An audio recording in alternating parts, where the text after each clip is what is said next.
చూడండి, విరిగిన ఎముకలన్నీ ఒకేలా ఉండవు. ఎముకలు విరిగే తీరులో చాలా తేడా ఉంటుంది. మీ ఎక్స్రేలో ఏం కనిపిస్తుందో బాగా అర్థం కావాలంటే ఫ్రాక్చర్లో ఎన్ని రకాలుంటాయో మీరు తెలుసుకోవాలి. మొదటగా సింపుల్ ఫ్రాక్చర్.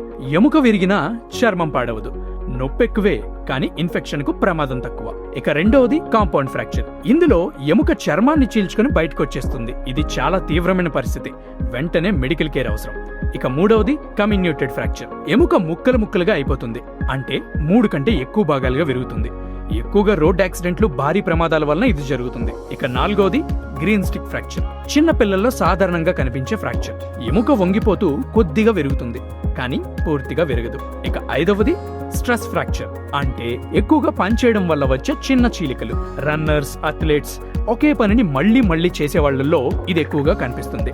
ఇలా ప్రతి ఫ్రాక్చర్ కి ఒక స్టోరీ ఉంటుంది.